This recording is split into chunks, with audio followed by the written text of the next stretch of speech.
आइए खुलूस और मोहब्बत के साथ अपने और सारी कायनात के मरकज़ी अक़ीदत रहमत आलम ताजदारी मदीना जनाबी मुहम्मदुर रसूलुल्लाह सल्लल्लाहु तआला अलैहि वसल्लम की बारगाह करम में दुरूद पाक का तोहफ़ा पेश करें।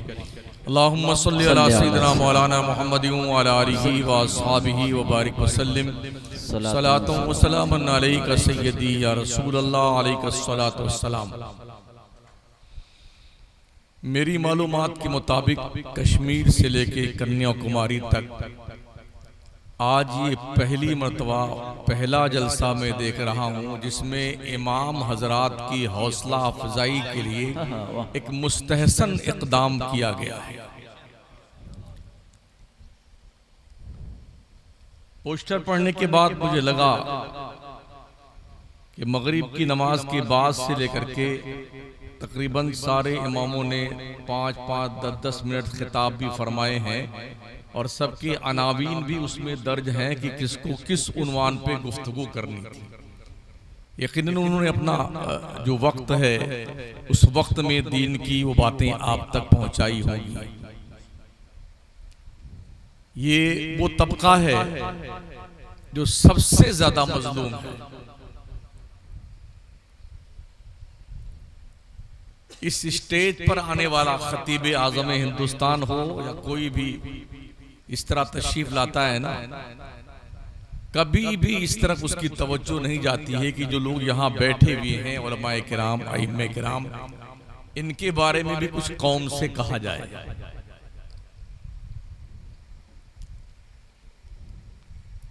एक मामूली सा जो मजदूर होता है ना, उसकी मजदूरी भी गवर्नमेंट ने तय कर रखी है। पर डे कुछ घंटे का उसे इतना पैसा मिलना चाहिए।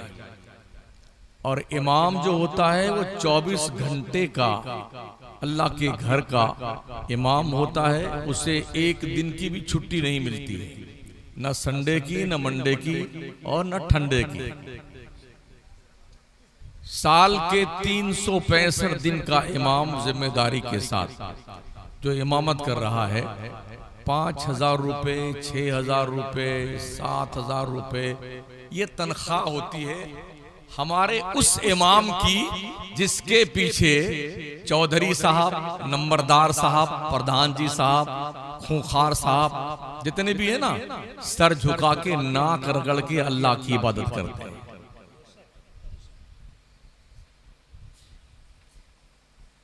वो इमाम जो जनाजे की नमाज से लेकर के बच्चे की पैदाइश तक और बख्शवाने के कार्यक्रम से लेकर के तीजा, फातिहा, 40वां, बरसी वगैरह वगैरह वगैरह ये सारा काम अंजाम देता है। तनख्वाह 5,000 रुपए।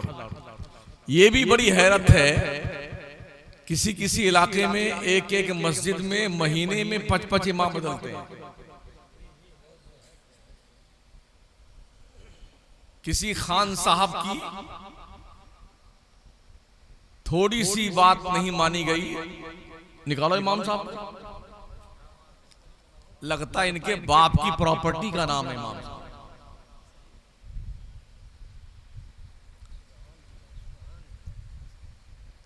उलमा आते हैं जो मैं देख रहा हूं, सुन भी रहा हूं, जो खुतबा आते हैं, कोई 50,000 रुपया नजराना तय करके, कोई 60,000 रुपया, कोई 40,000 रुपया।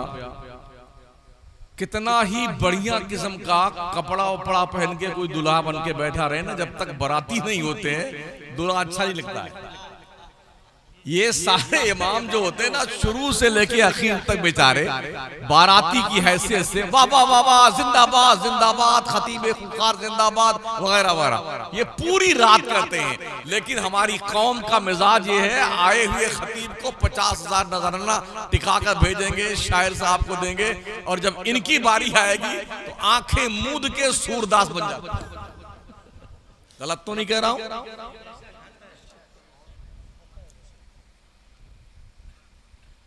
क्यों ऐसा करते हैं? हम तो 1 घंटे की तकरीर के लिए आए हैं।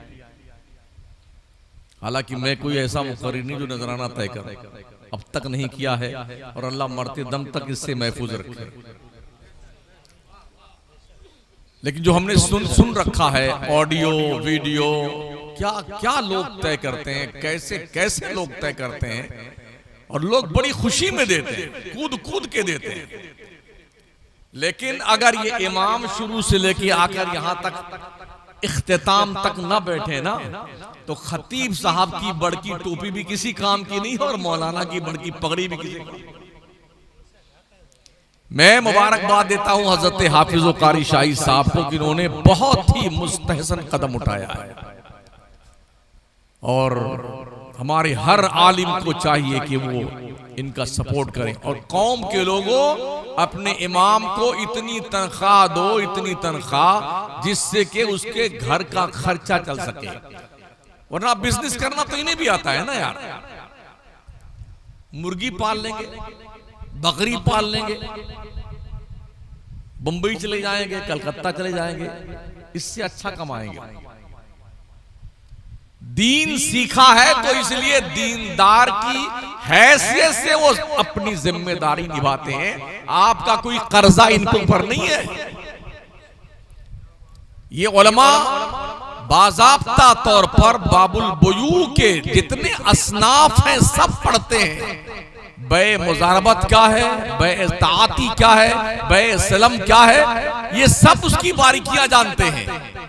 अगर आप जैसा आम आदमी जिसको पता ही नहीं कि बै की कितनी किस्में हैं, बै कब नाफिज होती है, कब मंसूख होती है, अगर आप कमा करके अरबपति बन सकते हैं, तो जिन्होंने बै की सारी किस्में पढ़ी हैं, क्या ये कमा करके लखपति नहीं बन सकते? क्या वजह है कि मस्जिद में चटाई पर बैठ के अल्लाहू अकबर की सदाएं बुलंद करते हैं?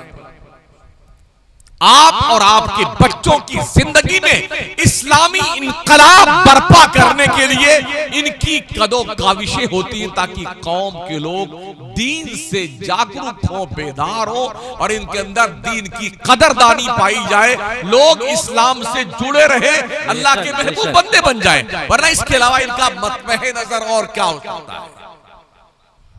तो क्या इनका खर्चा नहीं है? मुझे कोई ऐसा इमाम बता दो जब वो बाजार में किसी दुकान पे जाए सामान खरीदने के लिए, तो दुकानदार ये कह दे कि ये 100 रुपए मीटर का कपड़ा है, लेकिन चूंकि आप इमाम साहब हैं, आपको मैं 50 रुपए में दूंगा 1 मीटर। क्या ऐसा कोई करता है? इमाम का बच्चा स्कूल पढ़ने जाए तो क्या किसी स्कूल में इमाम के बच्चे को फ्री या इसके अलावा स्कॉलरशिप दी जाती हो, या उसकी फीस माफ कर दी जाती कि इमाम साहब के बच्चा है इसकी फीस नहीं लेंगे? गैस सिलेंडर भरवाने के लिए जब गैस खत्म होती है तो क्या गैस सिलेंडर भरने वाला, गैस का जो मालिक है, वो गैस फ्री भी भरता है इमाम का? अगर नहीं, और यकीनन नहीं, तो क्या इमाम बेवकूफ और पागल है जो यूं ही वो आपके पीछे पड़ा हुआ? मैं तो खुसूसी तौर पर ये कहता हूं, अगर आप चाहते हैं कि इमाम बिल्कुल बहुत कम पैसे में रहे, तो एक काम कीजिए, पूरे गांव के लोग मिल करके एक खत लिखिए हजरत जिब्रील के नाम, इज्जत माब आली जनाब हमारे गांव माटा शरीफ में, यही नाम है माटा शरीफ, हाँ, इमामों की जरूरत है, तो अपनी बिरादरी से, फरिश्तों की कंपनी से कुछ इमाम भेज दीजिए। ना खाना खाएंगे वो, ना पानी पिएंगे, ना उनकी बीवी होगी, ना उनके बच्चे होंगे, ना सोने के लिए कमरा चाहिए, नमाज पढ़ाएंगे, अल्लाह अल्लाह करेंगे। लिख दो। क्या ये मुमकिन है? बिल्कुल नहीं। तो फिर इमाम की जरूरतों की बात जब आती है तो हमारी कौम आंखें मूंद करके सूरदास क्यों बन जाती है? मेरा ये सवाल आपसे।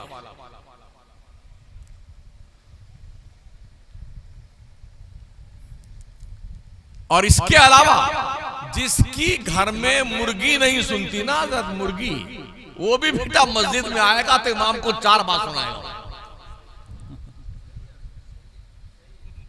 हाँ, मुर्गियां नहीं सुनती, वो बिठा करके इमाम को 4 बात सुनाता है। अरे ये टूटी खुली हुई है, ये पंखा नहीं बंद किया, तो तेरे हाथ में लकवा मार गया, तू क्यों नहीं करता है? तुझे नेकी नहीं चाहिए, सिर्फ इमाम को नेकी चाहिए। कहीं तो ये भी देखा है इमाम खादिम ही है, इमाम मुअज्जिन भी है, इमाम भी है, तीनों डिग्रियां उसी के पास बेचारे के पास में, और तनख्वाह 5000 रुपये।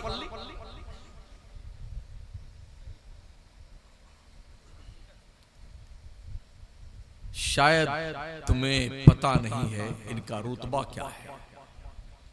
मैंने कुरान की आयत पढ़ी, यौम नदउ कुल्ला उनासिम बिइमामिहिम। अल्लाह फरमाता है हश्र के मैदान में मुक्तदियों हम तुम्हें तुम्हारे इमामों के साथ बुलाएंगे। इमामों चेहरे पहचान लो, जो ज्यादा बदमाशी करता है ना उसका चेहरा पहचान लो। मैदान महशर में कहना या अल्लाह ये बहुत बड़ा खबीस मरदूद है, बहुत परेशान किया हमको नमाज पढ़ाने में। ये कुरान की आयत है भाई साहब, यौम नदउ कुल्ला उनासिम बिइमामिहिम। हश्र के मैदान में मुक्तदियों को इमामों के साथ बुलाया जाएगा। इसलिए शराफत के साथ इमाम से अच्छा संबंध बना के रखो। एक शिकायत पर वो क्लास लगेगी ना अल्लाह के दरबार में, छुट्टी नहीं पाओगे। हमारे बहुत सारे इमाम ऐसे भी है, क्योंकि हम भी रोज चलते हैं, दिन कहीं है, रात कहीं है, सुबह कहीं है, शाम कहीं है। अक्सर कोशिश हमारी रहती है कि हम नमाज मस्जिद ही में पढ़ते हैं।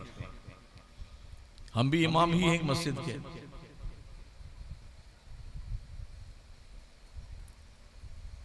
मस्जिद में जाने के बाद कुछ हालात मालूम पड़ते हैं कि यहां पर नमाजी कितने हैं।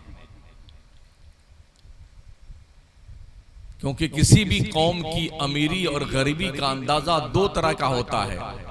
मस्जिद में अगर देखें तो मुसलमान की गरीबी दिखती, कितना फटीचर मुसलमान है, चटाई फटी फटी हुई है, पर्दा फटा फटा हुआ है, मुसल्ला फटा फटा हुआ है, कहीं पर जो है घास फूस उगी मस्जिद में, कहीं इतना कचरा पड़ा हुआ मस्जिद में। और अमीरी देखिए, ओहो शादी में देखिए लकालक चकाचक धकाधक, वो पैसे तोड़ फुला फुला के बेटा पैसा खर्च करता है। और किसी मौलाना ने निकाह पढ़ाने के बदले में कह दिया 2100 रुपया निकाह पढ़ाई दीजिए, तो जानते हो क्या कहें? कहां लिखा हुआ हदीस शरीफ बताइए? हदीस शरीफ में कहां लिखा हुआ 2100 रुपए निकाह की पढ़ाई दी जाए? तो मरदूद ये बताइए, डीजे लेके आना हदीस शरीफ में कहां लिखा हुआ है? ये ढोल बजाना किधर लिखा हुआ है? हफ्ता भर से घर में पीठी और बुकवा लगाना कहां लिखा हुआ है? पीलिया बन जाना कहां लिखा? पीला पीला कपड़ा लड़कियां पहने, पीला पीला कपड़ा मर्द पहने हुए। आज हल्दी की रस्म है, आज मेहंदी की रस्म है, ये किधर लिखा हुआ है? बताना मेरे को। ये टंट घंट जो बांधते हो ना, ये जी इतना बड़ा पिंडाल और ये पानी और ये जो जनाबे अला मिठाई का कारोबार यहाँ चल रहा है, यहाँ पर खाना बन रहा है, रोटी इधर बन रही है, बारात आ रही है, 500-300 बाराती इतनी गाड़ियां लेके आए, कहां लिखा हुआ ये? जब ये सब नहीं लिखा हुआ है और सब भुगतान करते हो, तो जो असली काम मौलाना करता है यहां तुम्हें मौत क्यों आती है? चलो सारा काम तुमने कर लिया, 1000 का बराती आ गया, खूब खाया पिया, ढोल बजाया, नाचा कूदा, सब कर लिया, हम निकाह नहीं पढ़ाएंगे। क्या करोगे? हमारा निकाह नहीं पढ़ाएंगे, बगैर निकाह के ले जाओगे? जब तक इमाम निकाह न पढ़ाए तब तक लड़की तुम्हारी नहीं हो सकती है बेगम। तो जो असली काम मौलाना साहब इमाम साहब कर रहे हैं, उस बेचारे को 200 रुपए 5 रुपए मांगतो, तुम्हें शर्म नहीं आती है? ऐसी भी क्या लतखोरी हमारी कौम की है। और ये सिर्फ आपकी बात नहीं कर रहा हूं, मैं पूरे मुल्क की बात कर रहा हूं। हाँ, इतना ही जलील हो चुका है हमारी कौम का मुसलमान। मस्जिद में जब झोली फिरेगी ना, तो पहले तो यूं आंखें मूंद के बैठ जाएगा कि आसानी से ये तूफान गुजर जाए। हाँ ऐसे लेकिन कुछ लोग ताड़ में रहते हैं, झोली पिराते उसके कान में जाके बजाते हैं, मरदूस उठ जा जल्दी, आंखें खोल तेरे सामने झोली आई हुई है। जब देखता ये नहीं मानेगा तो आंख खोलता है, बहुत मुश्किल से जेब में बेटा हाथ डालता है, अंदर ही सिक्का टटोल लेता है, 2 रुपए वाला सिक्का है कि 5 वाला है, और फिर चुपके से ऐसे मुट्ठी बंद करके यूं डालता है, लगता है इसे कारून का खजाना डाल दिया इसने। कुछ तो फटे फटे नोट में टिका देता है। हाँ हाँ, ये हमारे शौहर हज़रात, इनसे पूछिए, जब बहुत लोग पैसा देते हैं इनाम, जब ये जाके घर पे चेक करते होंगे ना तो उसमें 1/4 नोट फटे फटे होते होंगे जो 5 रुपए में नहीं चलता होगा। हमारी मस्जिद में एक बंदे ने 500 का फटा हुआ नोट जो 4-5 टुकड़े था उसको डाल करके 450 रुपया निकाल ले गया, और वो 500 का नोट 5 रुपए में चला। कितना बदमाश हो गया मुसलमान।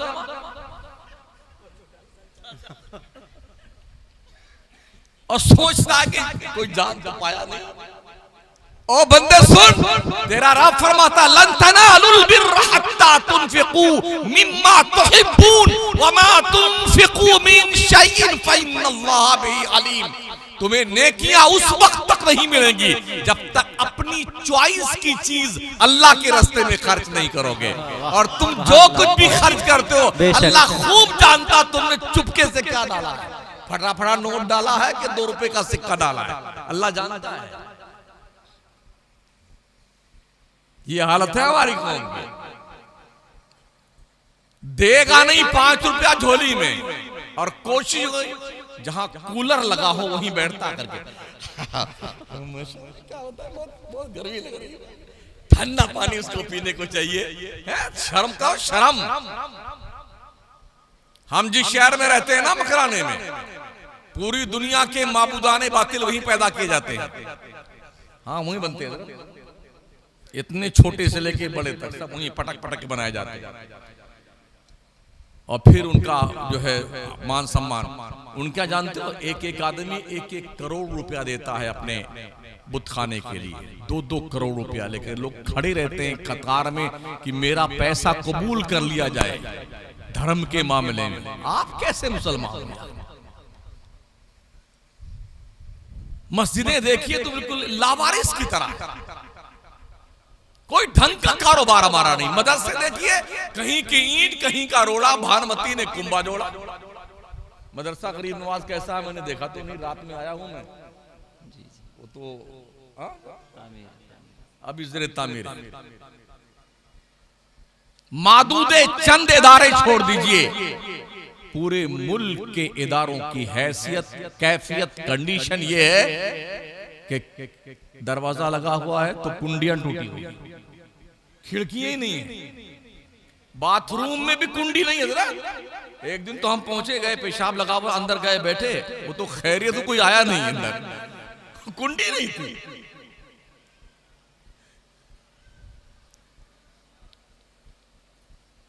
मस्जिद में भी इस्तिंजा खाना में ऐसा थूक थूक के बेटे भर देंगे, लगता कि वो गलदान बना दिया। पिचकारी मार मार करके, पान, पूड़ी, बीड़ी, सिगरेट। ये अल्लाह का घर है, तुम्हारे अब्बा का घर नहीं है। अल्लाह के घर में आओ तो अदब के साथ आओ, नजरें झुका के आओ, बेशर्मी का मुजाहरा करते हुए नहीं, खौफ खाते हुए। हजरत बायजीद बुस्तामी जब नमाज पढ़ने के लिए मस्जिद में आते, बहुत बड़ी वली कामिल, गेट पे खड़े रह करके कभी घंटे घंटे रोया करते थे। रोते रोते हिचकियां बच जाती, कभी कभी पेशाब के रास्ते से खुदा के खौफ की बुनियाद पर खून के कतरे टपकने लगते थे। लोग कहते हुजूर आप तो बड़े वली हैं, अल्लाह के नेक बंदे हैं, परहेजगार हैं, ये सिचुएशन आपकी है। फरमाते हैं अल्लाह बादशाह आजम के दरबार में हाजिरी का वक्त है, डर लगता है बायजीद को कहीं ऐसा ना हो मैं अल्लाह के घर में कदम रखूं और अल्लाह फरमा दे बायजीद तू मेरे घर में आने के लायक नहीं है। और हम ये वलियों की कंडीशन है और हमारी जुम्मा का पता नहीं है। यहां तक तो पूरा बटन खुला रहता है और आस्तीन जैसे अभी बकरी चढ़ा के आए हुए यूं चढ़ाए हुए आस्तीन आएंगे मस्जिद।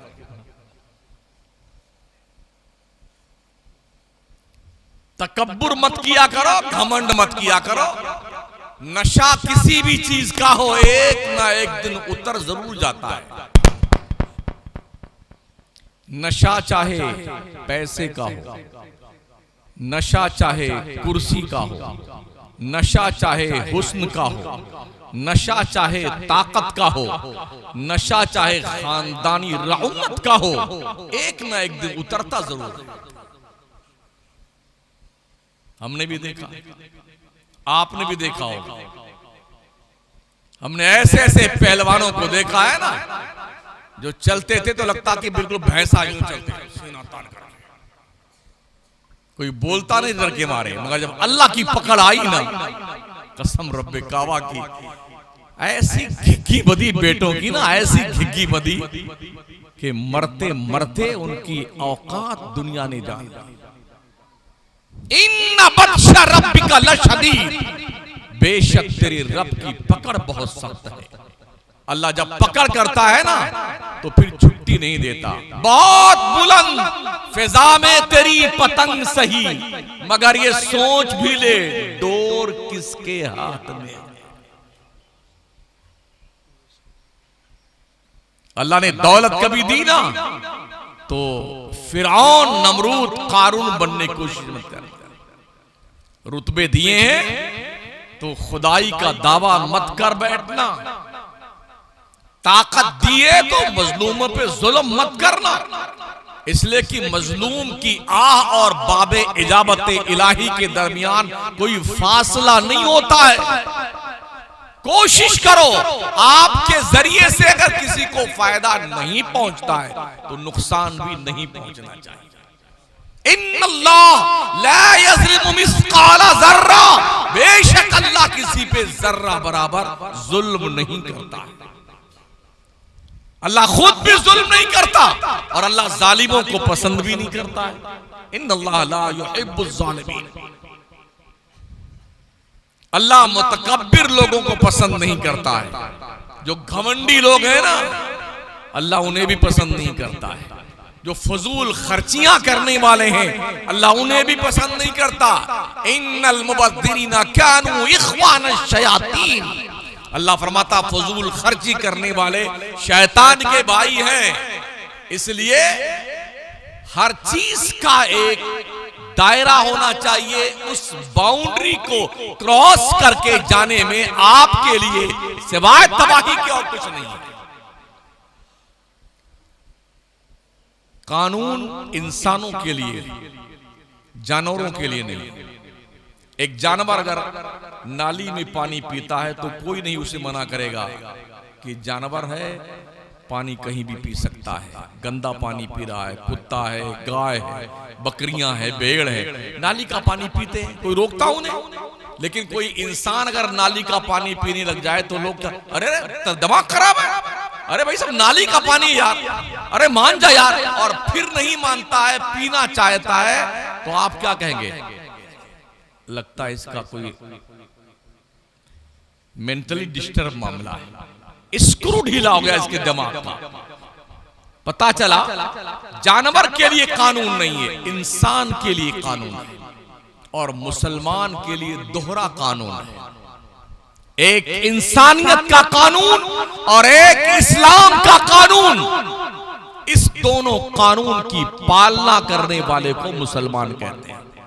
इस्लाम उस मुहज़्ज़ब मज़हब का नाम है जिसने पैदाइश से लेके मौत तक दुखूले जन्नतो जहन्नम तक के दस्तूर और ज़वाबित अता फरमाए हैं। तुमने क्या करना है और करके जन्नत में जा सकते हो, और क्या नहीं करना है जिसे करके तुम जहन्नम के मुसाफिर बन सकते हो। ये सारा सिस्टमैटिक तौर पर, प्रैक्टिकली तौर पर एक मुस्बत पाकीज़ा किताब कुरान को अपने हयात तैयबा के जरिए से इस्लाम के पैगंबर ने पूरी दुनिया के सामने इसका मुजाहरा किया है और बताया है कि जिंदगी ऐसे गुजारी जाए। हम इफरात और तफरीद का शिकार है, कमी और ज्यादती का शिकार है। हम में से हर आदमी क्या सोचता है, यार एक बार तो जिंदगी मिली है, तो मौलाना लोग भी अजीब और गरीब है, पता कब क्या कानून सुनाते हैं, कब क्या कानून समझाते हैं। हाँ? एक बार जिंदगी मिली है, एंजॉय करने दीजिए। एंजॉय का क्या मतलब होता है? जानवर बन जाओ? क्या एंजॉय का ये मतलब है? शरीयत के दायरे में रहकर आप काम करते हैं, वो एंजॉय अल्लाह के नजदीक भी अच्छा है। अच्छे कपड़े पहनिए इस नियत से, व अम्मा बिनिअमति रब्बिका फहद्दिस, अपने रब की नेमत का चर्चा कीजिए। रब ने अच्छा पैसा दिया, अच्छा खाओ, अच्छा पहनो, अच्छे से रहो, मगर इतराओ मत, घमंड मत करना। दौलत जो है ना, ये हाथ का मैल है, मैल आज आपके पास है, कल किसी और के पास रहेगा। इसके ऊपर इतराओ मत।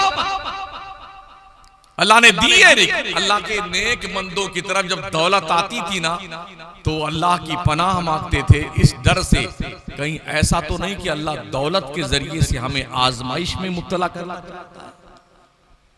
और आज हमारी कैफियत क्या है? अरे इतने दिन से अल्लाह से दुआ मांगते हैं, 56 करोड़ की चौथाई भी नहीं मिली। मांगते नहीं लोग, या अल्लाह 56 करोड़ की चौथाई दे। चौथाई क्यों मांगते हो? पूरा मांगो, पूरा। हमारा रब कोई मामूली बादशाह नहीं है, वो खल्लाके कायनात, बादशाह आजम है। लिल्लाहि मा फिस समावाति व मा फिल अर्द, लिल्लाहि मुल्कुस समावाति वल अर्द। जमीनों आसमानों का बादशाह अल्लाह है। जमीनों आसमानों में जो कुछ भी है सब रब का है। सारी खजाने की चाबियां रब के दस्ते कुदरत में। तो चौथाई क्यों मांगता है? पूरा ही मांग रहा 56 करोड़। और अल्लाह जो बंदे अपने रब से मांगते नहीं ना, अल्लाह उनसे नाराज होता है। बंदे मांग मुझसे, मैं देने पर खुश होता हूं कि मेरा बंदा मुझसे मांगता है। मगर होता क्या है,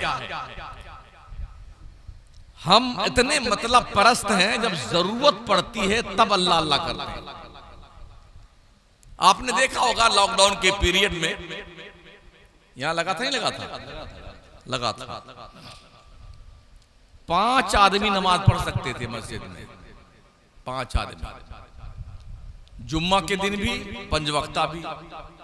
ऐसे ऐसे जिन्नात नुमा इंसान तशरीफ लाते थे इमाम से लड़ने के लिए, जो कभी जुम्मा ही नहीं पढ़ते थे। तुम्हारा बाप का मस्जिद है, तुम अकेला नमाज पढ़ेगा, हम नहीं पढ़ेगा।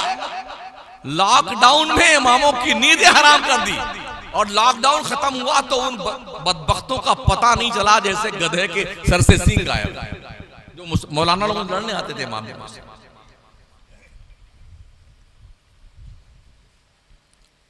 वक्ती तौर पर खुदा को याद करने का, जब कोई मुश्किल घड़ी आती है ना, तब आएंगे मस्जिद में और एक कोने में बैठेंगे तस्बीह लेकर के, पढ़ते रहेंगे पढ़ते रहेंगे। फिर ऐसे देखेंगे आसमान को, फिर देखेंगे इस उम्मीद पर शायद कोई अभी इंफॉर्मेशन जिब्रील लेके आए, अल्लाह के बंदे बड़ा अच्छा आदमी तू है, ओह अल्लाह तेरी दुआ सुन लिया, ये ले तेरी दुआ पूरी हो गई। इसलिए चंद दिन के लिए, चंद घंटों के लिए लोग इबादत करने आते हैं,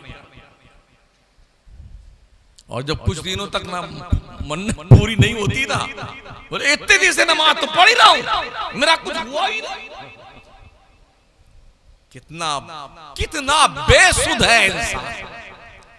अल्लाह क्या फरमाता है, वलौ बसतल्लाहु रिज़्क़ लिइबादिही लबग़ौ फिल अर्द वलाकिन युनज़्ज़िलु बिक़दरि मा यशा। अगर अल्लाह बगैर अंदाजे के लोगों को रोजी देना शुरू कर देना, इस जमीन का निजाम डिस्टर्ब हो जाएगा। बंदे जितनी तेरी औकात है, तेरी औकात के मुताबिक अल्लाह तुझे नेमतें देता है कि बंदा नेमत संभाल भी सकता है कि संभाल नहीं सकता है। हम क्या कहते हैं, या अल्लाह तेरी रहमत का दरवाजा क्यों नहीं खुलता, या अल्लाह मेरी परेशानियां क्यों दूर नहीं होती। बंदे तू नहीं जानता तेरे किस हाल में तेरी भलाई है और किस हाल में तेरा नुकसान है, ये रब पे छोड़ दे। अल्लाह जो ठीक है वो मेरे लिए कर दे, जो ठीक नहीं है उससे मुझे निजात दे दे। ऐसा अल्लाह से दौलत नहीं मांगो, मगर यूं अल्लाह दौलत उस्मानी अता फरमा, ऐसी दौलत जिसका हम हक अदा कर सकें। हमने देखा है दौलत आती तो आदमी के ख्वाहिशात का दरवाजा इतना लंबा चौड़ा हो जाता है। छोटी गाड़ी थी तो अब बड़ी गाड़ी आएगी, 4 पहिया वाली थी छोटी मारुति या वो टाटा वाली तो अब फॉर्च्यूनर आएगी, उसके बाद वो लग्जरी कार आएगी, BMW आएगी, छोटकी मोटरसाइकिल होगी तो अब वो फटफटी आएगी जो बड़ चलती है, हाँ बुलेटिया आएगी, वो आएगी साहब। छोटे मकान में अब बड़ा मकान, मतलब ये कि हाँ माशाअल्लाह क्या बात है, ऐसा बेटा चल रहा है फिरता है ना, लगता अभी तोड़ फट जाएगी। बंदे सुन, अपने रब की सुन, तेरा रब इरशाद फरमाता है लइन शकरतुम लअज़ीदन्नकुम, नेमतें मैंने दी हैं तो मेरी नेमत का शुक्रिया अदा करना। अगर तूने शुक्रिया अदा किया तो मैं तुझे और नेमतें अता करूंगा। वलइन कफरतुम इन्न अज़ाबी लशदीद, अगर तुमने नेमत का कुफरान किया सुन लो मेरा अजाब बहुत सख्त है। कितना सख्त अजाब है बताऊं? कौम आद और कौम समूद का नाम सुना है आपने? उठाइए कुरान शरीफ, इनके नाम की सूरतें मौजूद हैं, आयात मौजूद हैं। कौम समूद एक कौम गुजरी है जिस जैसी कौम अल्लाह ने दुनिया में कभी पैदा नहीं किया। इतने ताकतवर थे वो लोग, इतने ताकतवर थे, 60 हाथ का तो उनका कद था। हम लोग जितने यहां बैठे हैं 6 फीट 5 फीट से लेके 6.5 फीट तक सभी लोग होंगे, इससे ऊपर नहीं। अगर इस मोहल्ले में आज इस मजमे में कोई 20 फीट का आदमी आ जाए तो सब लोग उसके चारों तरफ खड़े होके सेल्फी लेंगे। अरे हजरत एक फोटो तो लेंगे, इसको रखेंगे संभाल करके, इससे 20 फीट के आदमी के साथ हमने फोटो खिंचवाया, यही करेंगे ना। इतने ताकतवर अपने हाथ को पहाड़ों में ऐसे डालते थे जैसे हम गीली मिट्टी में हाथ डालते हैं हमारी उंगलियां घुस जाती है ना, उनकी उंगलियां इतनी मजबूत थी, पत्थर में पहाड़ में उनकी उंगली घुस जाती, हाथ घुस जाता, और जितना पत्थर चाहते अंदर से निकाल लाते। 1 कमरा 2 कमरा 3 कमरा लेटरिन बाथरूम सब बना लेते ऐसे पत्थर निकाल निकाल। कितने ताकत थे वो, ताकतवर थे। वक्त के पैगंबर ने कहा अल्लाह की इबादत कर, रब ने तुझे नेमतें दी हैं, ताकतवर बनाया है तो अल्लाह की मान ले। कहा अल्लाह की हम मानेंगे तो अल्लाह क्या देगा? अल्लाह जन्नत देगा। इबादत कर, अल्लाह के रास्ते में खर्चा कर। कहा हम तो ऐसे बढ़िया बढ़िया बिल्डिंग बनाए बैठे हुए हैं, हमसे बड़ा ताकतवर कौन है, हमसे ज्यादा कुव्वत वाला कौन है? ये बंगले देखिए हमारे पहाड़ों में कितने शानदार बने हुए, 2 BHK 3 BHK। नहीं माने वो। तो जानते हो अल्लाह ने क्या किया? जिब्रील का, जिब्रील जाओ जरा इनकी औकात बता दो। जिब्रील आए, ये कानी उंगली नहीं है, इस उंगली के ऊपर वाले पोर को शहर के किनारे यूं घुसाया जमीन में, और पूरे कौमे समूद के शहर को उंगली पे उठा लिया, आसमानों के करीब ले गए और ऐसे उल्टा करके पटक दिया।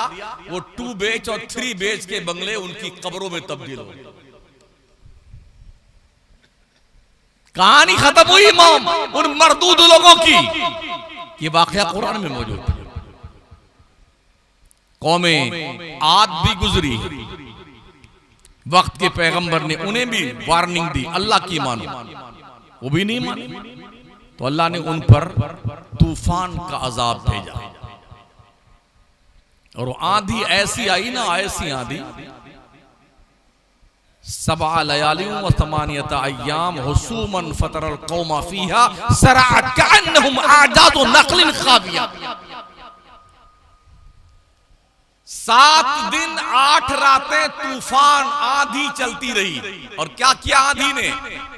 लोगों की बिल्डिंगों को उठा करके ऐसे लड़ा दिया, ऐसे लड़ा दिया और चकना चूर करके रख दिया। और ऐसे मिट गए बिल्डिंग वाले, कौमे आद के लोग, जैसे खाई हुई खेती होती है।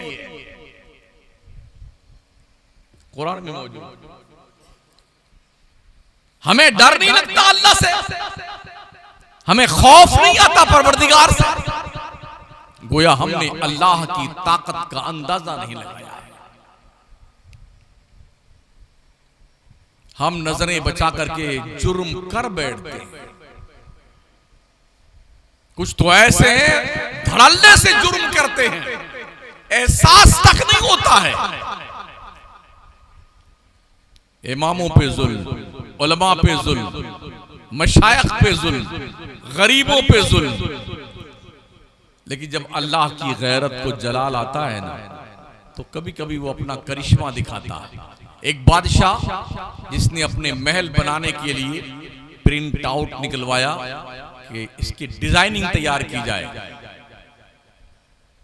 उसके महल के बगल में जहां से उसकी बाउंड्री बननी थी, एक बुढ़िया की झोपड़ी थी।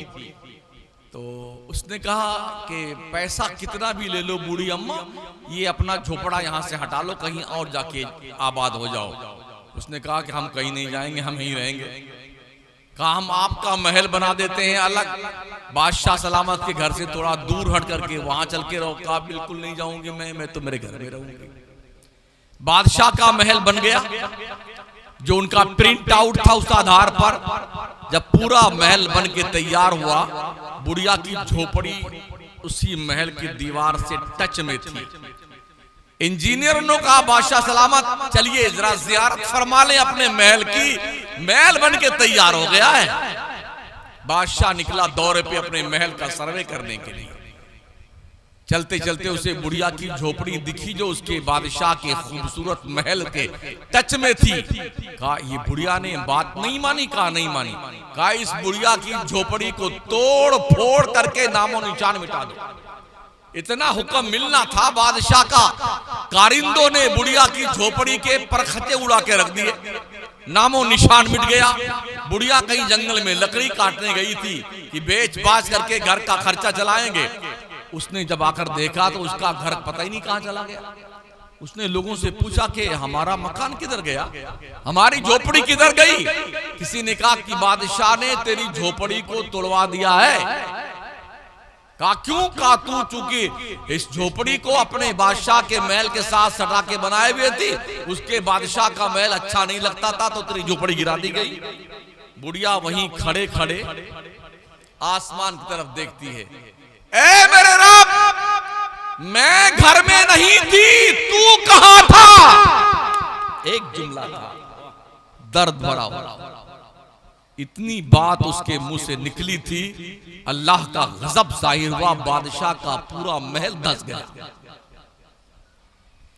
मजलूम की आह से बचो, इसलिए कि मजलूम की आह और खुदा के कबूलियत के दरमियान कोई फासला नहीं होता। किसी पे जुल्म मत करो साथी। और इमामों के ऊपर सबसे बड़ा जुल्म यह है कि बहुत ही हल्की नजर से इमाम को आंका जाता है और बहुत कम तनख्वाह दे करके 24 घंटे की जो है ड्यूटी ली जाती है। इससे बढ़कर के जुल्म इमाम के ऊपर और क्या हो सकता है?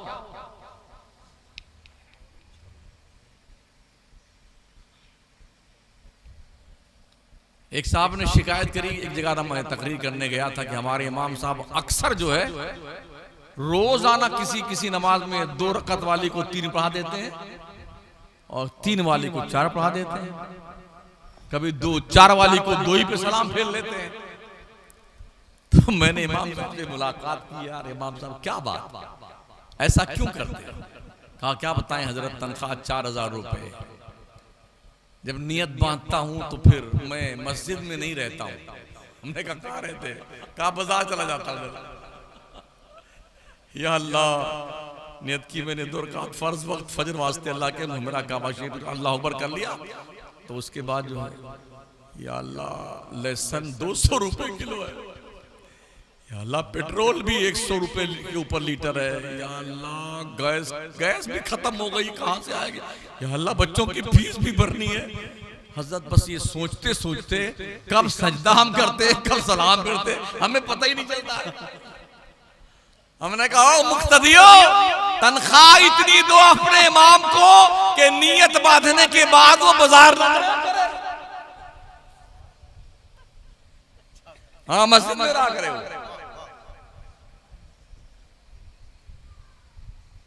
अरे बात माकूल है क्या नहीं है?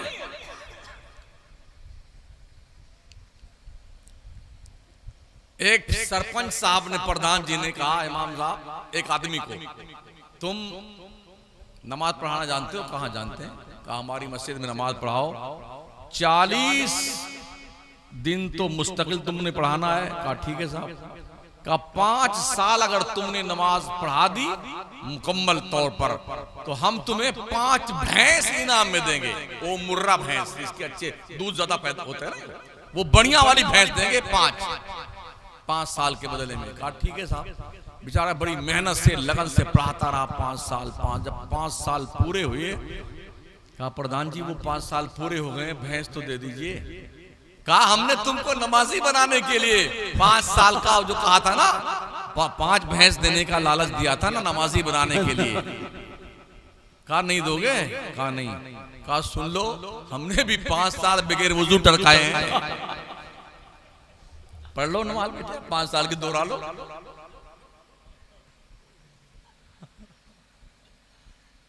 ऐसा मतलब जिम्मेदारी समझो, उलमा की ये मकाम को समझो यार। बड़ी मेहनत से उलमा पढ़ते हैं। इन्नमा यख्शल्लाह मिन इबादिहिल उलमा, अल्लाह फरमाता है हमारे बंदों में से सबसे ज्यादा अल्लाह से डरने वाले उलमा हैं। कुल हल यस्तविल लज़ीना यअलमून वल्लज़ीना ला यअलमून, अल्लाह फरमाता मुस्तफा तुम फरमाओ क्या आलिम और जाहिल बराबर हो सकता है? अल्लाह के पैगंबर फरमाते अल उलमा वरसतुल अंबिया, उलमा नबियों के वारिस हैं।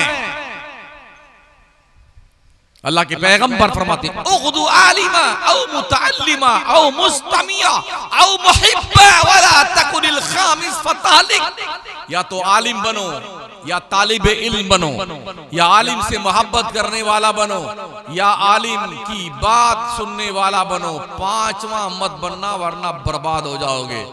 आज ज्यादातर लोग 5वां ही बनने के चक्कर में हैं।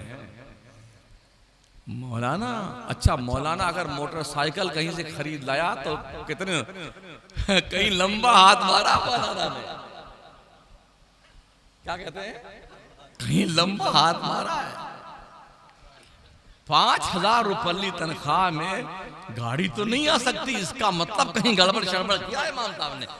जबकि एक मोमिन को मोमिन के बारे में अच्छा गुमान रखना चाहिए।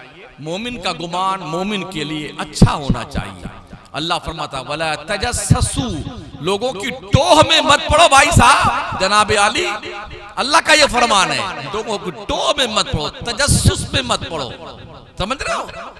कहीं गड़बड़ शड़बड़ किया जब ही मोटरसाइकिल इमाम साहब लेके आए। और मौलाना की मोटरसाइकिल जमीन पे नहीं चलती, कितने सीनों पे चलती। हाँ हम भी 4 पहिया गाड़ी पे चलते हैं ताकि खूब सीने पे चले। अल्लाह ने इल्म की बरकत दी है और बड़ा नवाजा परवरदिगार ने, किसी का मोहताज नहीं बनाया। जैसे यहां बोलते हैं ऐसे पूरे मुल्क में बोलते हैं। अपनी मस्जिद में हम ऐसे ही बोलते हैं। 32 साल हो गए, 32 साल। जरूरत पड़ी है तो वहाबियों को पटक पटक के मारा भी है मस्जिद में, दरवाजा बंद करके। समझ रहे हैं? और जरूरत पड़ी तो सुन्नियों को भी थप्पड़ लगाए, इसलिए कि ताकि पता चले इमाम मारता भी है।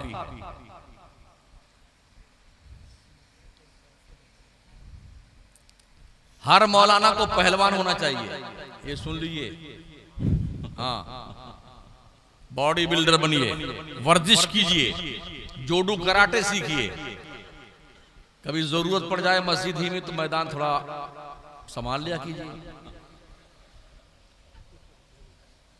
जब कोई बदतमीजी करने आ जाए मस्जिद में तो क्या इमाम थप्पड़ खा ले?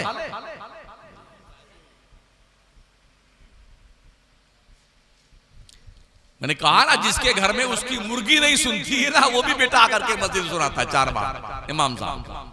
मतलब है कि इमाम ऐसा यतीम व्यक्ति है गांव का कि कोई कुछ भी कह दे, इसकी तरफ से कोई बोलने वाला नहीं। सुन बंदे, कोई बोले चाहे ना बोले, अगर तूने इमाम के खिलाफ कुछ बोला है ना, मालिम के खिलाफ, तेरे नबी ने फरमाया है अल्लाह तुझे बर्बाद कर देगा, अल्लाह हलाक कर देगा तुम्हें। उलमा के पास बैठ करके दीन सीखो, दीन अपना मजहब सीखो, इनकी कदर करो, कदर। अकल्ले कलील तनख्वाह में आपकी कौम की नैया संभाले हुए हैं, इन्हें कदर की नजरों से देखो। हमारे राजस्थान में कुछ इलाके ऐसे हैं, इमाम साहब को तनख्वाह जो भी मिलती है वो मिलती है, लेकिन उनके बच्चे और बच्चों की शादियों में जो भी खर्च होता है वो सारे मुक्तदी देते हैं। बीकानेर का, जैसलमेर का, बाड़मेर का, गंगानगर का इलाका, जहां पर इमामों के बच्चे और बच्चियों की सारे खर्चे शादी के कौम देती है। तो हमें क्या फिक्र पड़ी हुई है? हमें आप 5000 तनख्वाह दिए, क्या दिक्कत आती है? अगर हमारे खराजात पूरे कर रहे हैं आप, सुभान अल्लाह। लेकिन उसी 5000 में सारे अखराजात हों तो माज़अल्लाह।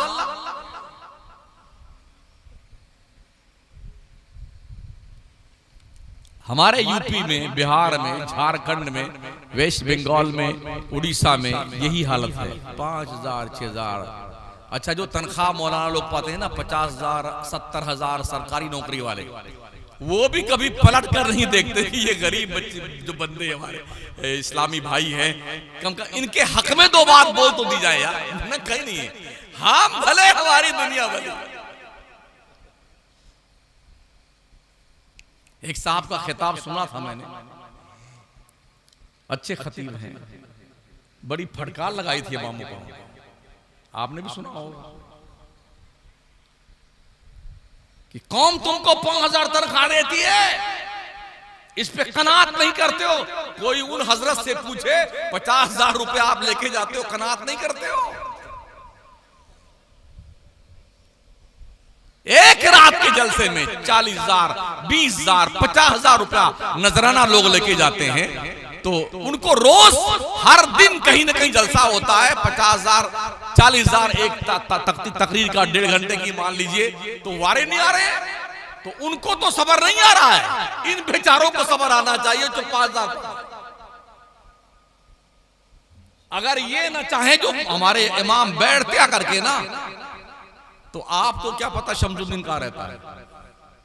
हम यहां पर आए हैं, आप जानते हैं हम कह रहे हैं, हमारा कांटेक्ट नंबर आपके पास में है। हजरत हाफिज शाही साहब किबला ने जो है हमें बुलाया, तो इनके जरिए से हम आए ना, तो ये जलसे भी इनके थ्रू ही हुआ करते हैं, फिर भी खतीबे खूंखार लोगों को एहसास नहीं। माहौल ये बनाते हैं, ईशा की नमाज पढ़ने के बाद, या आज यहां मगरिब बाद ही शुरू हो गया प्रोग्राम, मगरिब से लेकर के हमारे नाजिल होने तक, यहां पर हमारे नाजिल होने तक सारे मौलाना हमारे इमाम हज़रात यही तकरीर करते रहे ना, आपको संभाल के रखा, बैठिए, वो खतीब खूंखार आ रहा है, शमसुद्दीन कादिरी आ रहा है, ऐसा बोलता है वैसा बोलता है, शायर अहले सुन्नत आ रहे हैं, फलाने आ रहे हैं, ये करेंगे।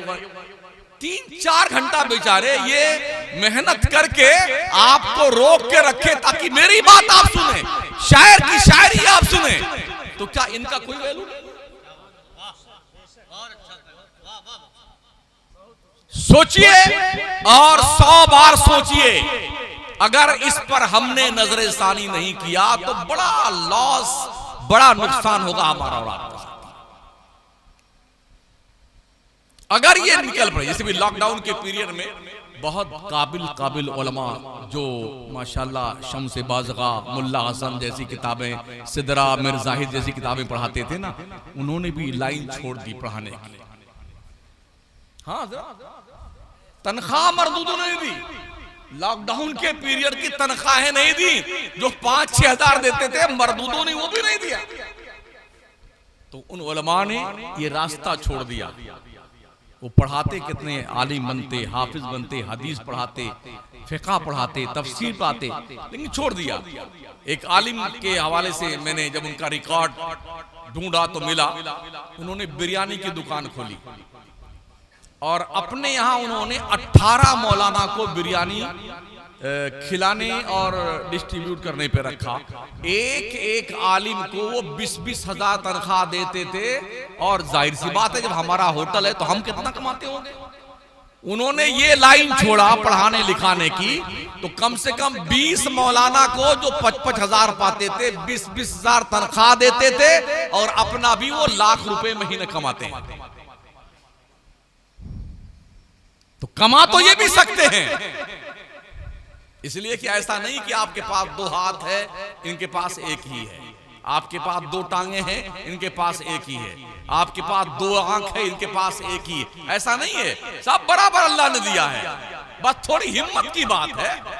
जिस दिन उलमा हिम्मत कर लेंगे, जागरूक हो जाएंगे और आपके इस सताने से तंग आएंगे, याद रखना कोई जनाजा पढ़ने वाला नहीं मिलेगा तुम्हारा। ना तुम्हारे बच्चों के कान में अजान पुकारी जाएगी, ना इकामा, ना तुम्हारा निकाह पढ़ाने वाला कोई मिलेगा, ना तुम्हारे जनाजे की नमाज पढ़ाई जाएगी। बुला लेना डॉक्टर साहब को, इंजीनियर साहब आ जाइए, बच्चे के कान में अजान पुकारनी है, इकामत पुकारनी है, आ जाइए। अभी देर नहीं हुई है, सुधरने का वक्त है। जाग जाओ, बेदार हो जाओ। बड़े बड़े शहरों में हमने देखा है,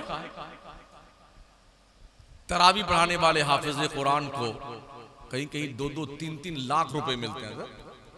और अभी तो जो सोशल मीडिया का दौर है, बाज़ाब्ता तौर पर लोगों ने पैसे भी दिए हैं, 1.5 लाख रुपए उम्रा के ऊपर जा पैकेज दिया, उम्रा करने जाइए इमाम साहब, आप हाफिज साहब 4 व्हीलर दिया हजरत तरावी पढ़ाने की खुशी में, 2 व्हीलर 4 व्हीलर तो 3-3 लाख रुपए। कम से कम ये कदरदां पैदा तो हो रहे हैं। जब जागो तब सवेरा है। ईद के दिन जब खुशियों का दिन आता है, जिस तरह आप सोचते हैं कि आपके घर के बच्चे अच्छे कपड़े पहने, आज घर में कुछ अच्छी सिवैयां बन जानी चाहिए, अच्छा खाना बनना चाहिए, ये ख्वाहिश तो इमाम की भी तो होती होगी, एक आलिम की भी होती होगी ना। कैसा लगता होगा उसको जब वो ईद के दिन अपने बच्चों के लिए बहुत सस्ते कपड़े लेके आता होगा, या कम अज कम ये कहता होगा बेटे पुराने कपड़े में ही ईद की नमाज पढ़ लो। कैसा एहसास होता होगा, इसे फील कर सकते हैं आप?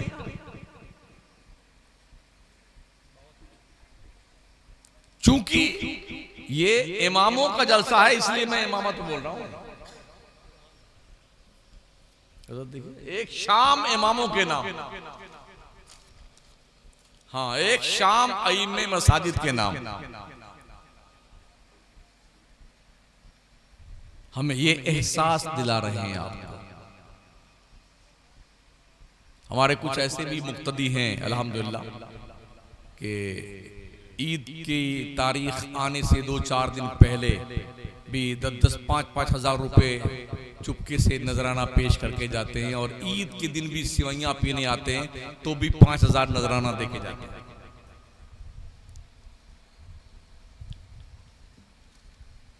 जबकि वो जानते हैं मैं खुद कफील हूं अल्हम्दुलिल्लाह, मैं धंधा पानी करने वाला मौलाना हूं, मेरा बिजनेस भी है, कारोबार भी मार्बल का है, किबला, मेंबर, जाली, मजार, गुंबद, मीनार ये सब बनाते हैं। ताजुश शरिया अलैहि रहमा के सराहने जो ताज लगा हुआ हमारा लगाया हुआ, हमारा अभी जो लगा हुआ ना 3 साल हो गए लगाए। हमारे कारखाने बना, हमारे बेटे ने बनाया है। हाफिज कारी मौलाना हामिद रजा नजमी, वो ताजुशरिया के मुरीद है, बना के लगा के आए आस्थाने पर, वही लगा हुआ आज। ये हमारा कारोबार है, पूरा शहर जानता हमारा मौलाना कारोबार करते, धंधा करते हैं। ये हमने जरूर देखा है, अगर कहीं कोई इमाम छोटा मोटा धंधा करना शुरू कर दे, उसकी छुट्टी। अच्छा इमाम साहब, हाँ दुकान लगा लिया आपने, आप दुकान लगाइए या फिर नमाज पढ़े, दो में से एक कर दीजिए। हम नहीं लगाएंगे दुकान, 25,000 तनख्वाह दे हमें, नहीं लगाएंगे।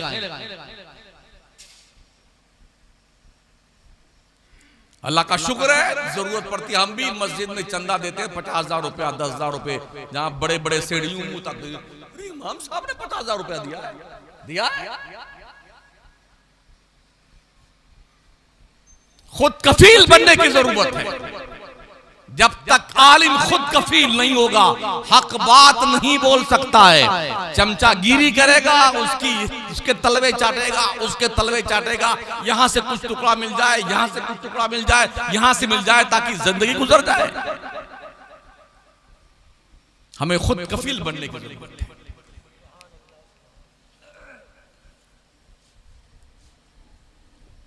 इसलिए साथियों, दोस्तों, बुजुर्गों, अपने उलमा की कदर करो, अपने इमामों की कदर करो।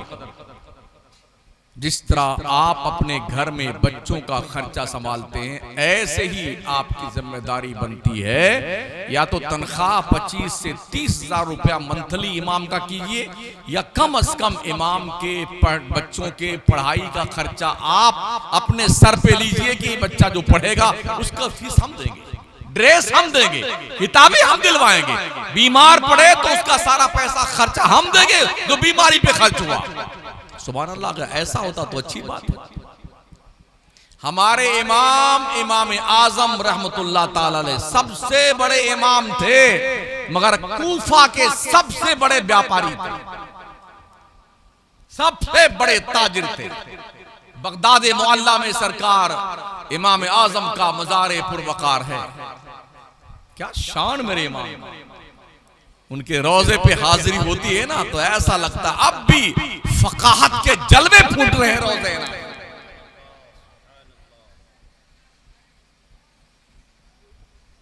सबसे बड़े इमाम, और ये तो इमाम आजम थे ही, बिजनेस कारोबार था। इमामुल अंबिया, इमामुल मुरसलीन, मस्जिद नबवी के इमाम, अल्लाह के महबूब, खुद बिजनेस करते थे, धंधा करते थे। हज़रत अबू बकर अमीरुल मोमिनीन भी थे, कारोबार भी करते थे। हज़रत उमर अमीरुल मोमिनीन भी थे, कारोबार भी करते थे। उस्मान गनी अमीरुल मोमिनीन भी थे, और आपके ऊंटों से एक दो नहीं, कभी कभी हजार हजार ऊंटों पे मुल्क के शाम से माल तिजारत आता था मदीने में, तो लोग देखते थे उस्मान गनी का माल आज उतर आया। इमामत और तिजारत में कोई जो है मुतसादिम कैफियत नहीं है कि नहीं, जो इमाम है वो तिजारत नहीं कर सकता है। ऐसा कुछ नहीं भाई साहब, कर सकता है तिजारत।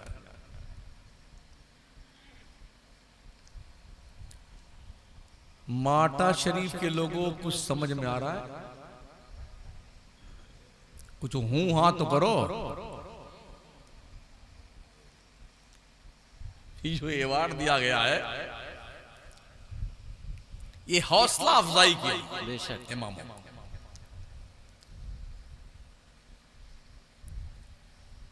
कोई 100-200 रुपए 300 रुपए का होगा एक बार दिलजोई के लिए। अगर हजरत क़िबला हाफिज़ कारी शाहिद साहब इतनी हिम्मत और जुरात के साथ इमामों को अवार्ड दे करके उनकी खिदमात दीनिया का एतराफ़ करते हुए उनकी हौसला अफजाई आज की है उन्होंने आपके ताउन से, तो आपकी भी जिम्मेदारी बनती है कि आप अपनी कुर्बानियों को पेश करने का हौसला बढ़ाएं। ठीक है ना? नाते भी आपको सुनी है हमारे अजीज़ मुकर्रम हजरत एहसान शाकिर साहब से, आप सुनिएगा नाते।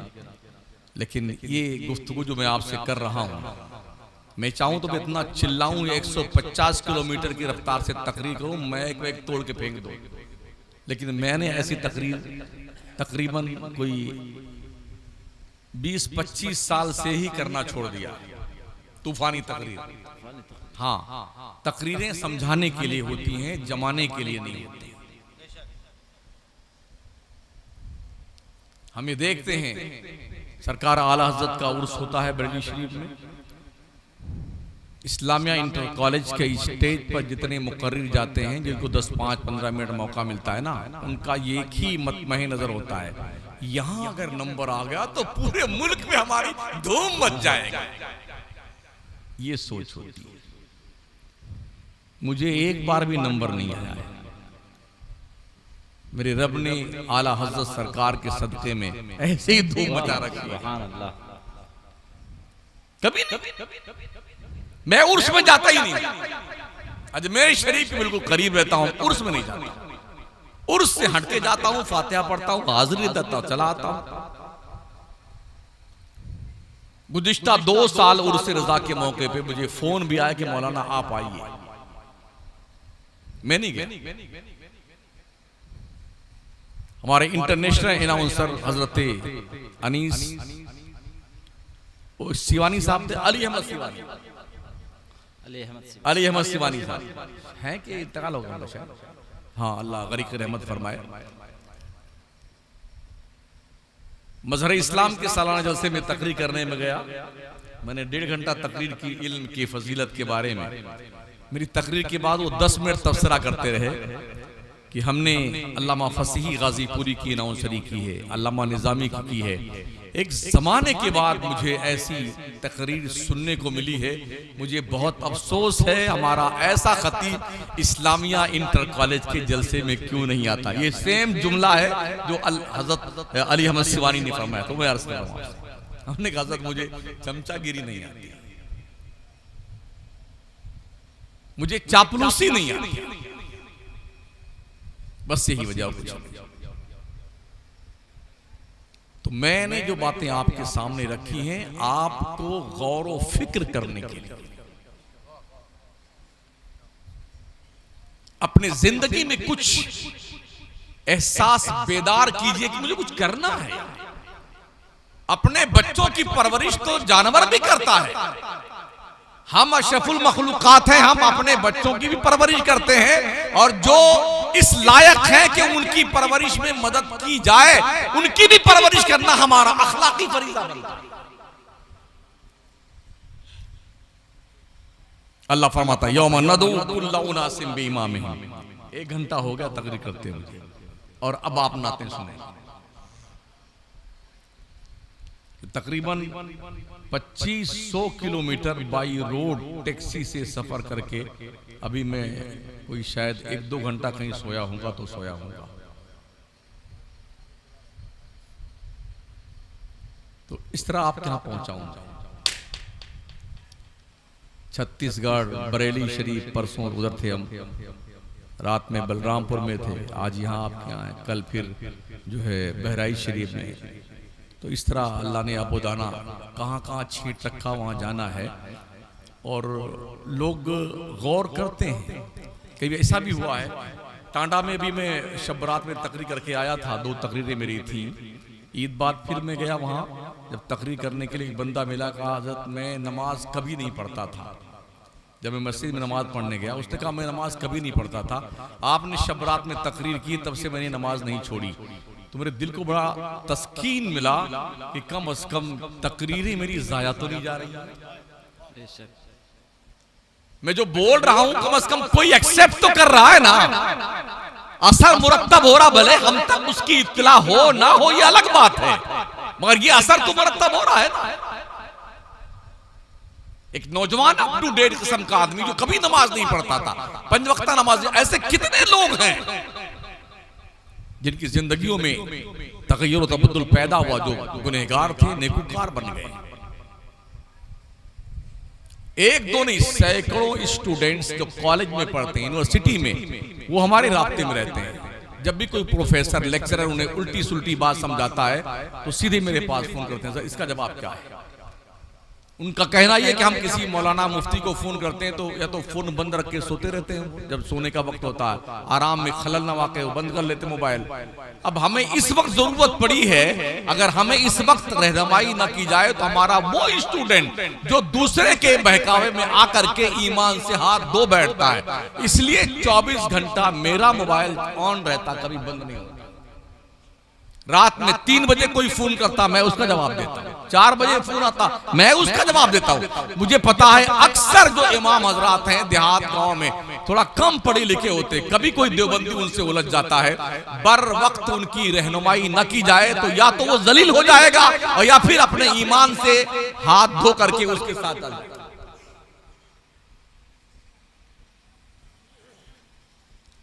यहां तक लोगों ने जवाब दिया जो जब उन बच्चों ने कहा तुम्हारे बाप का नौकर हूं जो रात में तुम्हारे फोन का जवाब देता रहूं। मैं उनकी बात कर रहा हूं जो जिम्मेदार लोग। जब किसी बच्चे ने फोन किया ऐसा है और इस तरह से लेक्चरर प्रोफेसर ने कहा इसका क्या जवाब है, तेरे बाप का नौकर हूं। हमने इल्म किस लिए सीखा है? जंगल में जाकर के जानवर बनने के लिए। हमने कौम को मुतमईन करने के लिए इल्म सीखा है, दीन समझाने के लिए इल्म सीखा है, लोगों को खुदा और रसूल के कानून से आशना करने के लिए इल्म सीखा है ना। ये हमारी जिम्मेदारी है। अगर हम पढ़ लिख करके भी जहालत का मुजाहरा करेंगे तो ये गरीबान हमारी भी पकड़ी जाएगी अल्लाह के दरबार में। बस ये चंद गुजारिशात थी जो मैंने आपकी खिदमत में नजर किया है। अल्लाह करे आपके दिल में ये बात उतर जाए। अपने इमामों की तनख्वाहें बढ़ाइए। तनख्वाह बढ़ाने की जब बारी आती है तो 6-6 महीना सोचने में कमेटी को लग जाता है। 6 महीना सोचते हैं, ये कौन सा हिमालय पर्वत तुम पर टूट पड़ा है जो 6 महीना सोचने में लग जाए। तनख्वाह बढ़ानी भाई ठीक है, अगले महीने से बढ़ गई आपकी तनख्वाह, वो भी आपके जेब से तो देना नहीं ना। जो चंदा आता है, हंगामी चंदा आता है, जो ताउन होता है मस्जिद में, उसी में से आपको देना। आप एक कमेटी या किसी मस्जिद के अमीन है, अमीन जिम्मेदार, उस पैसे से तनख्वाह बढ़ाएगा इमाम। कोशिश ये करें अपने इमाम की तनख्वाह यूं मुतय्यन कर दें कि हर साल 10% या 15% बगैर कहे इमाम की तनख्वाह बढ़ा दी जाए।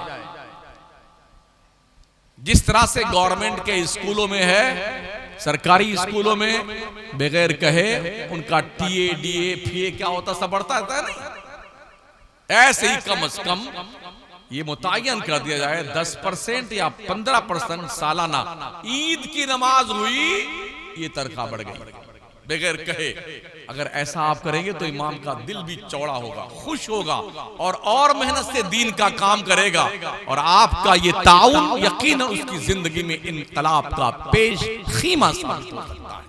अस्तगफिरुल्लाह रब्बी मिन कुल्लि ज़ंबि व अतूबु इलैह। ला इलाहा इल्लल्लाह मुहम्मदुर रसूलुल्लाह।